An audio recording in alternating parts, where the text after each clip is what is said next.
get some analysis now of Twitter's continuing role in global events from Andy Smith, a Stanford lecturer and author of The Dragonfly Effect, a guide on how to use social media to propel social change. Andy, welcome to Bloomberg West. It's great to be here. So, in this case, would you say that Twitter replaced traditional news media? I wouldn't say replaced it, but it certainly augmented it. It provided a new angle.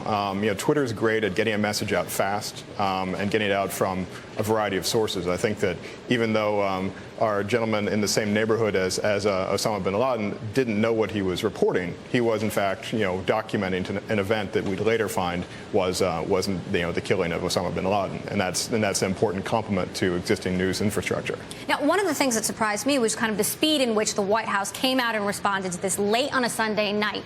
Do you think that Twitter or social media actually impacted the way the White House handled this? Absolutely. I haven't worked inside of an organization like this, but I would say that when you know that there are people on the ground who have access to a worldwide network like this, things don't remain suspicious and unreported for very long. And I think that the planning of the dissemination of information and the announcement was very much part and parcel of the operation itself. I think that that as they would have liked to probably have had the 100% confirmation this was Osama's DNA and be maybe even more clean and out of country before they announced what they announced, but they did because they wanted to control the story and wanted to have less and less confusion out there on something so important to so many people in the world. How would you describe the phases of this news on Twitter? There was a great post on GigaOM about how it starts with excitement, then a little bit of uncertainty, then it devolves into opinions and ultimately action. What's your take? It's similar to the stages of mourning, right? In the sense, you have denial, anger, bargaining, and whatever. And I think that you've got that similar stuff. I think GigaOM did an amazing job. I think the one thing that was different here was that they didn't have to spend so much time at that stage where it was question the information, the denial or whatever. That was dealt with pretty quickly and swiftly, I think, by our president's action.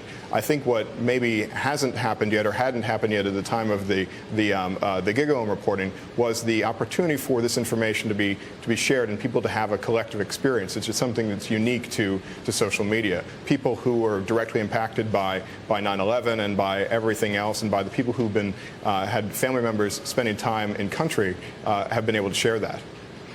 There were cheerleaders from Georgetown University who were 18 years old cheering outside the White House who were 9 years old when September 11th happened. I mean, what's your take on that in terms of the power of Twitter? And can Twitter be dangerous to a certain extent? I think that it's anything can be dangerous when used improperly. But I think that the people that were 9 years old when this happened learned this as history and learned this as an important part of a dangerous thing that was going on. Just as some of us grew up with the threat of nuclear war, and then suddenly that changed with the fall of the Soviet Union.